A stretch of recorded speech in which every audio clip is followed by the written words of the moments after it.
Good morning, everyone, and welcome to the first joint Republican media avail of the 2024 legislative session. And today we have with us Senator John Braun, the Senate Republican leader from the 20th Legislative District. We have Senator Linda Wilson, who is the Republican budget lead from the 17th Legislative District. We have House Republican leader Drew Stokesbury from the 31st Legislative District. And we have Representative Mike Steele from the 12th Legislative District. And with that, I will turn it over to Senator Braun to give opening comments. Well, great. Thank you, Kim. Thanks for everyone for being here this morning for this press availability.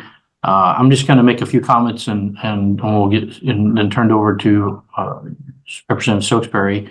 So first thing I want to do is welcome Senator Linda Wilson to the availability this morning, who has been our lead for several years now on the budget and is prepared to talk about all things budget and tax related, of course, but many other things as well.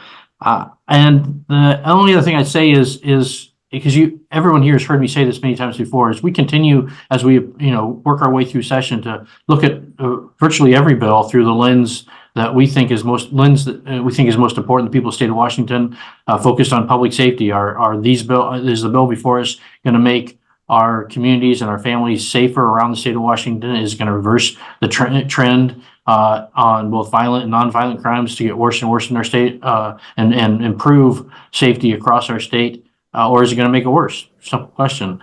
When it comes to affordability for gas, housing, food, childcare, healthcare, is the bill going to make those more accessible, more affordable for the people of the state of Washington, or is it going to make it worse? And of course, top of mind for many families around the state of Washington is the cost of fuel, driven by the Climate Commitment Act, the cap and trade system that's added, around 60 cents per gallon to the cost of fuel. In some cases, for instance, where I live and where Senator Wilson lives in Southwest Washington, you can go across the river to Oregon and buy fuel for $1 a gallon less. So are we going to fix that? Are we going to make it better and make Washington affordable for people of the state of Washington?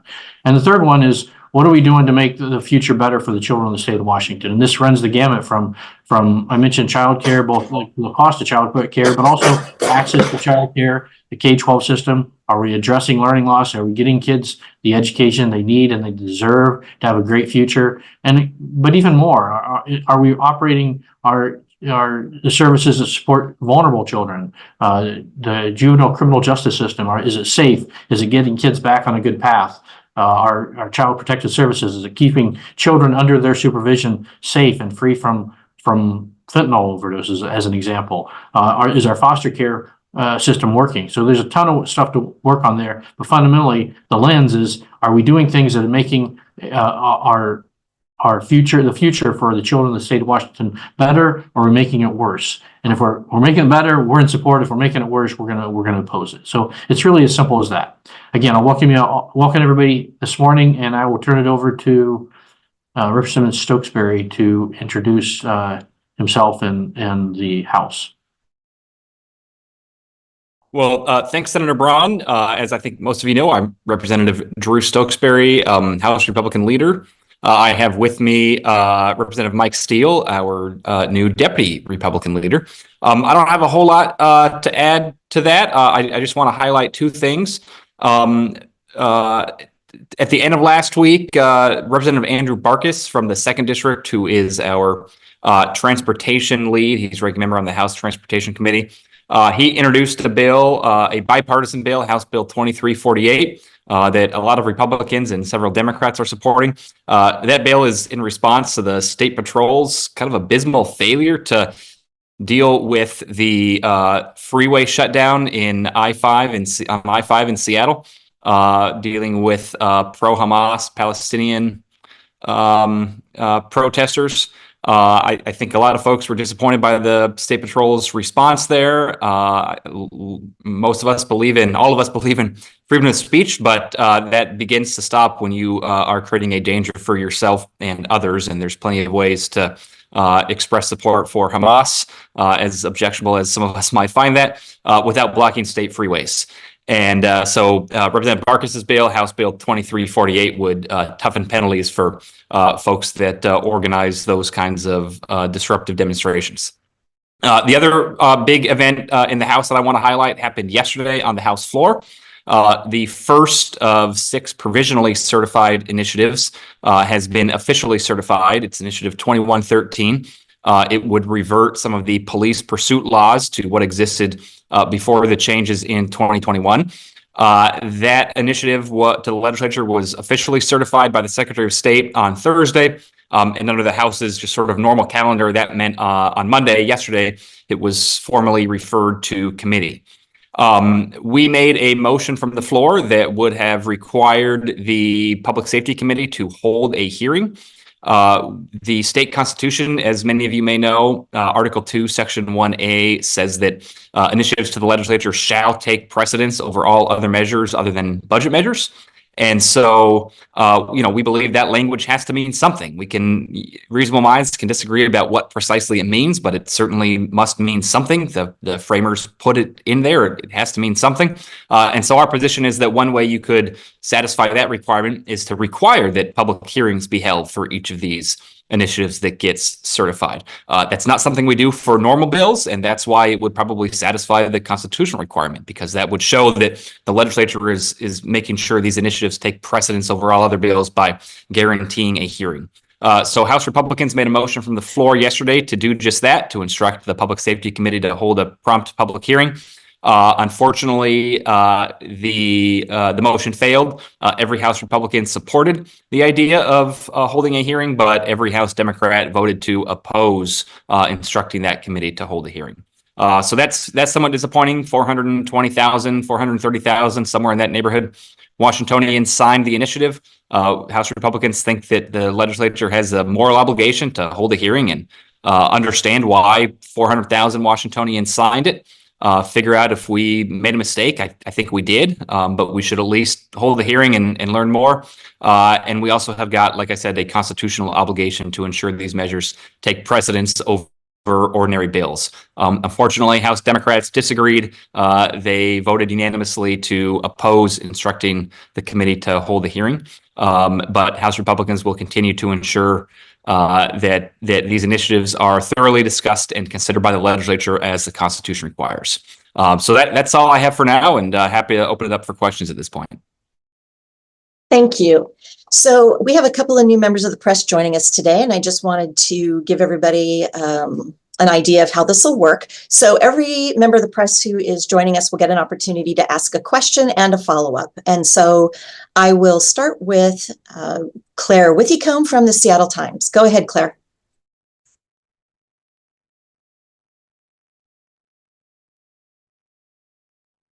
Claire?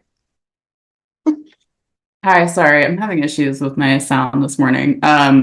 I wanted to ask about the U.S. Supreme Court was announced this morning that they won't review the capital gains tax. I was hoping to get some reaction from leadership on that. Thank you. Oh, sure. Go ahead, John. Go ahead, Drew. I think we are disappointed, to be sure. Unfortunately, I don't know if it's terribly surprising. It was kind of an esoteric argument. It really hinged on the Dormant Commerce Clause. I don't know how many folks follow the Dormant Commerce Clause. I'm a lawyer, and not even many lawyers follow it. It's a concept that even some of the conservative Supreme Court justices appointed by Republicans have expressed some skepticism toward. Just last term, the court issued a decision in probably the biggest decision in Dormant Commerce Clause jurisprudence in at least a generation, maybe the most complex Dormant Commerce Clause case the court's ever considered. It dealt with California's pork import laws and how those affected other states. And so, through that case, the court kind of signaled that there really wasn't a lot of support on the court for using federal courts to intervene in kind of internal state policy making decisions. So I'm not sure it's the most surprising thing. It is, of course, disappointing that legislative Democrats essentially got away with the word games they played. The IRS and every other state in the country recognizes that A tax on capital gains income is a tax on income. It's right there in the name. For some reason, our state Supreme Court seemed to be the only 9 people in the country that can say with a straight face that an excise tax is not an income tax. But luckily, there is an initiative that has been submitted. It has not yet been certified, but there is a chance it could be certified to the legislature, at which point the legislature would have the opportunity to discuss it. Yeah, I can't add a lot to that. Certainly from a legal perspective, Drew is much more knowledgeable than I. I'd say just from a general economic and business perspective, it's not surprising they didn't pick this up, but disappointing. I think this opens the door for other states to find ways to tax folks across state lines in ways that I think are unconstitutional, but we'll just have to see how that plays out. Claire, did you have a follow-up question?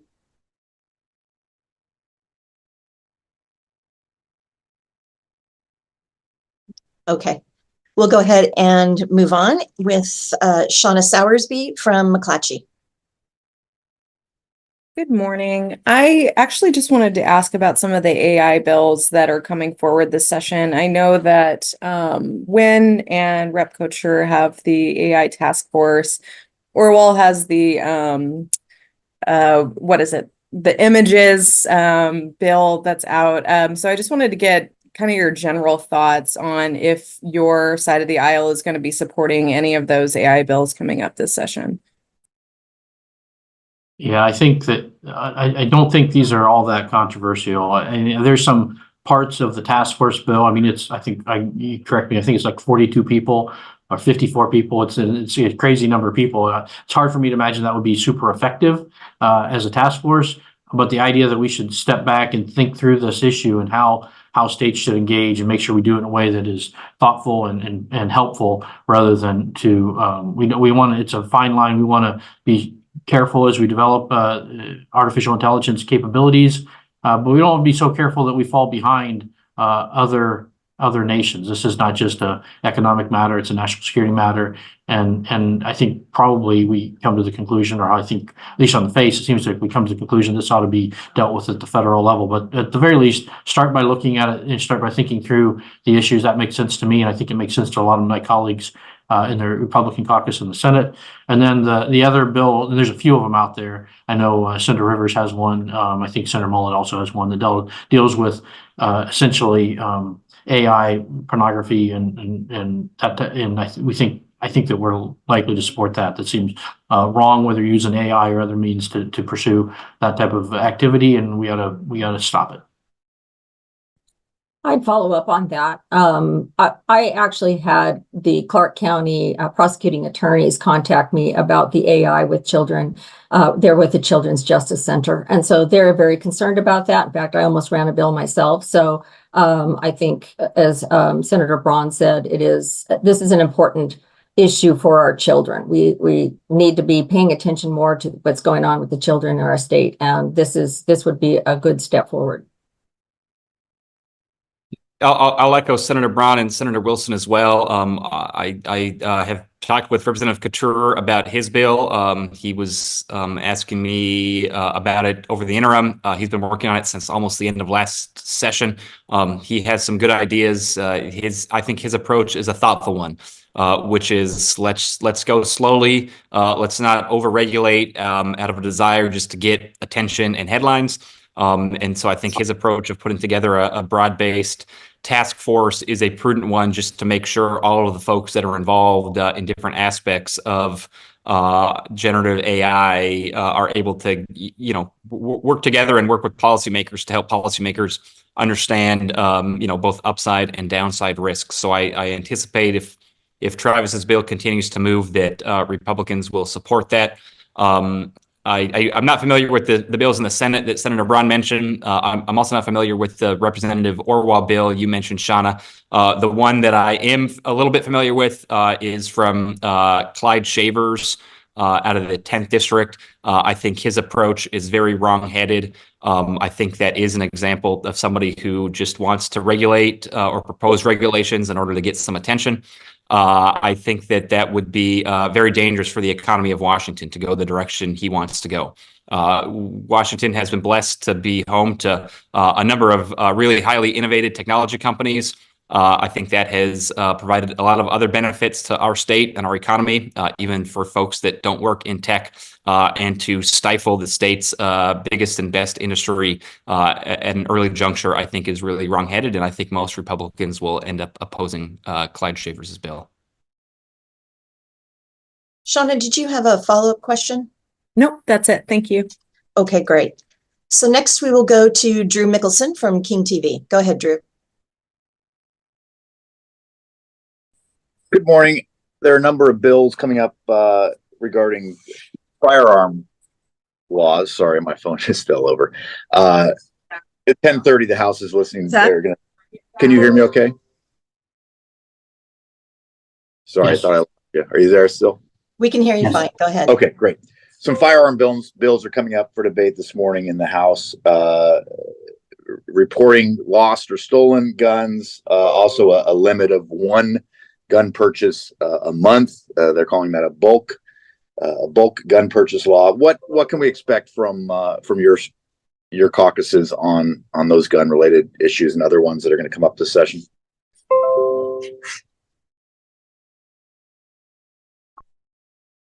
Go ahead. Yeah, There's a so- House bill. Yeah, we've not yet had a formal caucus, so it is possible as folks begin reading these bills and talking through them with staff and with constituents, we could reach different conclusions. But I think in general, when these kinds of bills have come up, we've been frustrated not with the intent, but with the manner in which these bills purport to solve a problem. Republicans oppose gun violence, but we want to solve it by going after the perpetrators of gun violence and the guns that are used in crimes. Too many of the proposals we see from the other side, affect far too many law-abiding gun owners who haven't done anything wrong. Drew, you mentioned the bulk transfer bill. But that would capture folks that receive an inheritance from a parent or grandparent that had collected firearms. The kid or grandkid inherits them. They don't need the collection, so they just want to sell it in bulk to a dealer. But this bill would inhibit their ability to do that. So I think we get frustrated when these bills end up ensnaring totally normal, ordinary behavior by law-abiding citizens that have never perpetrated gun violence at all. Our solutions would go after the perpetrators of gun violence and go after guns used in crimes. I would point out that it's another Representative Couture bill, ironically, House Bill 2332. It would create a kind of a bounty system for folks to turn in guns that were used in crimes with an added bonus if it leads to a conviction. I will note that is a bipartisan bill. Not only have a number of House Republicans signed onto it, but so did a House Democrat. So I think solutions like that are more narrowly tailored to the actual problem we're trying to solve and don't inhibit the rights of law-abiding citizens are the kinds of solutions that House Republicans would favor. Okay, great. Thank you. Next, we will go to, I'm sorry, Drew, did you have a follow-up? I meant to ask you that. I'm sorry. No, thank you. Okay. We will next go to John Stang. John, go ahead.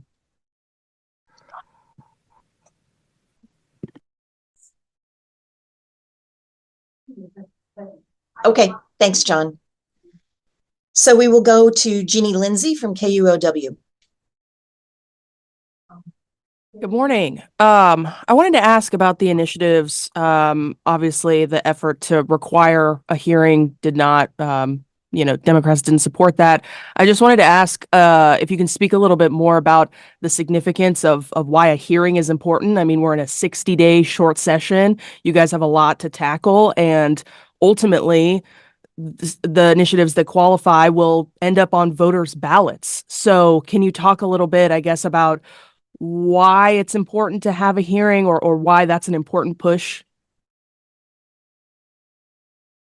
Yeah, well, as I mentioned a minute ago, the state constitution is pretty straightforward. Article 2, Section 1A says that after an initiative has been certified, it shall take precedence over all other measures other than budget bills.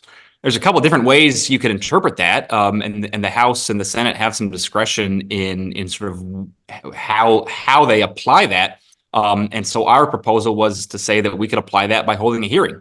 Some of the other ways you could do it, like bringing it straight to the floor for a vote, that would certainly take precedence. That's not something we do normally either. But then if you brought it straight to the floor for a vote, you wouldn't have a hearing. I think it's, if possible, it's generally better to have a hearing and let opponents and proponents and even people that are kind of waffling and sign in as other, they have valuable thoughts to add.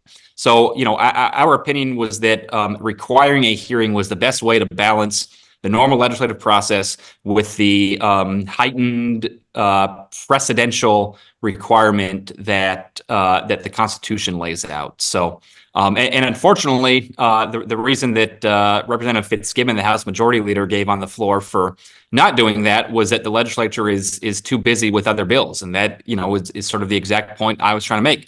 We do have a lot of bills to consider in a short period of time. And if we don't prioritize hearing and considering these initiatives, I don't think that is consistent with what the Constitution requires us to do.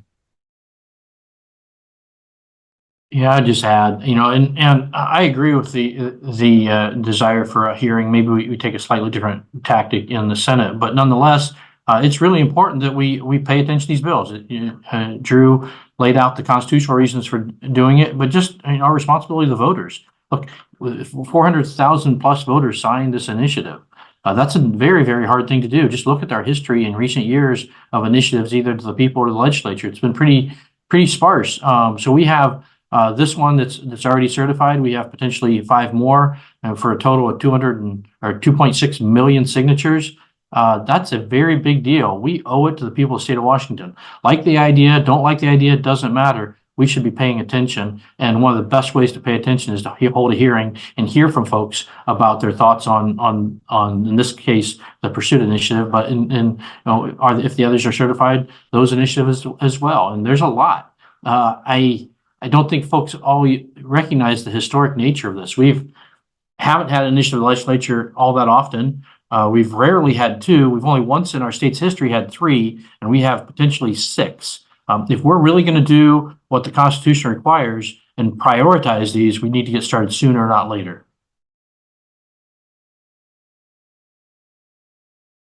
Okay, Jeannie, did you have a follow-up question? No, thank you. Okay. Next, we will go to Mitchell Rowland from the Centralia Chronicle. Go ahead, Mitchell. No question from me this morning. Okay. Then we will follow up with Carlene Johnson from I'm trying to remember from Center Square. Sorry. Yeah, that's Thanks, okay. Carlene. That's Go okay. ahead. Well, Jeannie asked one of the questions I was going to ask about the initiative process. So that was answered there. But I wanted to ask Senator Braun to follow up to our discussion we were having last week in your office about crime and what we can do in our communities. It just coming home from from bowling last night, stopped at 7-Eleven to get some fuel, and there was a homeless man forcing his way into the store with a shopping cart, and the store operator, whoever it was, owner manager, comes out with a baseball bat and was just about to bash the guy in the head because it was getting very confrontational. And so I got back in my car and left. But this is the kind of stuff that's happening in our communities. Are there any pieces of legislation, the police pursuit thing at this point not going anywhere, but to the ballot eventually, any pieces of legislation that are going to help us out to feel safe in our communities? Because we don't right now. Yeah, this is a problem we've gotten ourselves into over many years. I mean, we essentially have it's the Wild West out here to a certain extent, right? We have laws, but we're not enforcing them. We've put significant restrictions on the tools that police officers can use to enforce our laws. The pursuit, of course, is front and center in that. And I'm still hopeful that the majorities will see that they've gone on been on the wrong path and hear the bill and ultimately vote on the bill, but that's far from certain at this point. But we're still going to push on that. So I'm by no means willing to give up. And I think if we don't get it right here, the voters will ultimately get it right. But we have, I think there's kind of a couple different paths here. One is to tighten up rules, allow more tools for law enforcement. I think, as I said, pursuit's at the top of that. The other one we've talked about is rebuilding our law enforcement around the state. You know, we're the last in the country in terms of the number of officers per capita. We've been that way for a while, but it got significantly worse during the pandemic, and it's not getting better yet. And we have work to do there. And some of that, I think, will be bipartisan work. We saw the addition of the pilot regional criminal justice training centers last year. I think that there'll be support on both sides of the aisle to add more of those around the state. That'll certainly help. But we have a recruiting problem that's not so easy to deal with. We're going to have to change, the current culture in our existing law enforcement. And they're not feeling too well loved, I guess is how I would put it. We have made it hard for them to do their job. They've been, put under pressure. And I'm not saying they shouldn't be held accountable. I think everybody agrees that, they should be well trained and well supervised, well held accountable. But we also make sure we treat them fairly. I've talked before about the need to go back and think through how we're, judging our law enforcement's actions, especially these split section decisions that can have significant impact. And are they acting the way they are trained? Are we training them correctly? And are they behaving as they were trained? And are we judging them according to that training? And then one of the key parts of that, one of the things that's having a significant negative impact on the morale of current officers and therefore our ability to recruit new officers is the reasonable officer versus reasonable person standard. And I've talked about that before, but if we train officers a certain way, and then we have someone who is not subject to that training, does not understand that training, the reasonable person, judge them, we're not treating them fairly. We're just not. And they know that. And as a result, when they talk to, whether it's, their children, their friends, their nieces, their nephews that might be considering a law enforcement career, they're not encouraging them to do it. It's as simple as that. And that's why we're not recruiting folks. So one of the best things we can do to get after the lawlessness in our state is to have a stronger, more abundant law enforcement community, again, well trained, well supervised, held accountable, but they are in the communities preventing crime from happening before it goes any further. You mentioned, the shop owner responding with a ball bat. I'm be almost certain they're doing that because they're not convinced law enforcement is going to show up. They don't think they have any other choice. We shouldn't put them in that position. We should have enough law enforcement that they know that they have a well-trained law enforcement officer that will show up and keep them safe, keep their store safe, keep their family safe if somebody is attempting to break the law. It should be as simple as that. Thank you. And to that end, to what Senator Braun was saying about the lowest per capita in the country, in Clark County, it's actually the lowest in the state. And I do have a bill. Over the years, we have understanding that we need more police, we need more law enforcement.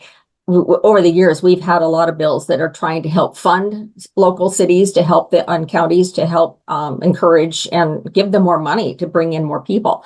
And so this year, I do have a bill that actually doubles the state funding that goes into the criminal justice assistance account that goes to cities and counties, and it also opens it up for therapeutic courts. But they're very aware of this particular account, and so the money will be available because that's a lot of it too, is we don't have the dollars to be hiring because of course costs go up more and more. And as well, I continue to run the bill that would increase the penalties of theft of a firearm. And that doesn't ever get a hearing. I keep hearing that, maybe I will, but I don't. So enforcing the laws that we have, but then we need the police to enforce those laws, because they're capped out in many cases, but they're not going to come to the little things, the little crimes that are happening. I mean, when you're looking at car thefts, we're number 2 in the nation for car thefts. So we're number 1 in the nation for retail crime. It's, there's a lot of things going wrong in Washington State, and we're breaking records we shouldn't be breaking. So. Yeah, I would add over in the House, I'm going to agree with everything Senators Braun and Wilson said. In addition to the Pursuit Initiative and another bill that is left over from last session from actually a Democrat Representative Alicia Rule. We've got two proposals from our caucus to increase funding to hire law enforcement officers. I have a bill from last session, and then another Representative Couture bill. He had a busy interim. House Bill 20, I just had the number, 2022, would also provide a mechanism to increase funding for local jurisdictions to increase police staffing. Another thing we need to do, just to deal with the overall lawlessness we're experiencing, in addition to hiring hiring police officers to get us out of last place per capita in the entire country in terms of police officers. We also need to do a better job of enforcing the law and having laws that apply to today's problems. So to that end, Representative Griffey has a bill from last session that is still alive, House Bill 1456, that would modify the definition of theft so that security officers can actually stop shoplifters when they conceal merchandise rather than when they leave the store. Current law doesn't really work well for the crime of concealment. And so Representative Griffey would ensure that that concealment is itself a crime and not have to have security at a store wait for the shoplifter to actually leave the store with the merchandise, but simply the act of concealing them could be enough to get involved. So top to bottom, there's a lot of different ways we can do it. We need more cops on the street. We need to give them the tools like allowing pursuit, allowing to arrest for the crime of concealment for them to actually do their job. And then we need county prosecutors to bring cases rather than dismissing so many of them like they do in my home county of King County. So. And I would just add, as a final point after agreeing with all that's been said, as I travel around my district representing both rural and urban counties, this is not a partisan issue. This is Republicans and Democrats alike want to feel safe in their home communities. And so it's interesting that as we are out and about talking to our constituents, and they're telling us very clearly what they expect in terms of safety in their homes and safety in their businesses and retail communities, it's falling on deaf ears here in the legislature in the majority. So I think that's a little bit of a fascinating nuance that we don't often talk about, but this is not a partisan issue. People want to feel safe in their communities. And if the legislature doesn't act, folks are left feeling very vulnerable. And I don't think that's any, Senator Braun's point, we should not put people in those positions. Okay, Carlene, did you have a follow-up question? Nope, I'm good. Thank you. Well, that wraps it up for us today. So I will turn it back over to Senator Braun for closing comments. Great. Well, once again, thank you everybody for coming. I just we're just at the beginning of the session, lots of stuff going on. If you have questions, by all means, reach out to any of us anytime. We're trying to be as open and responsive as possible. And as I said at the beginning, our priorities are clear. We're focused on public safety. We're focused on making Washington affordable for working Washingtonians, and we're focused on creating a better future for our children. And we're going to try to stay as tight on those issues because we think they're the most important to our voters right now. As they look at the lives of themselves and their families, these are things that matter the most to them. So once again, thanks for being here. And I'll just turn it over to Drew if you have any closing comments, and we'll wrap up. Yeah, thanks, John. I will echo that. As I outlined to you all last week in my opening day speech, we think Washington has tremendous potential to be a great place to live, work, raise a family. None of the 40 House Republicans would be sacrificing time away from our own families and jobs and communities to be down here in Olympia for the next 60 days if we didn't think that. But the state is facing a growing catalog of crises. There's an affordability crisis. There's a public safety crisis. There's a drug crisis. There's a housing and homelessness crisis. There's an education crisis. There's a childcare crisis. It's time for a change. House Republicans have got solutions to fix Washington, and that's what we're going to do for the next 52 days. Work on solutions that will actually fix Washington and help the people we represent. Terrific. Thank you, everyone, for joining us, and we'll see you next week.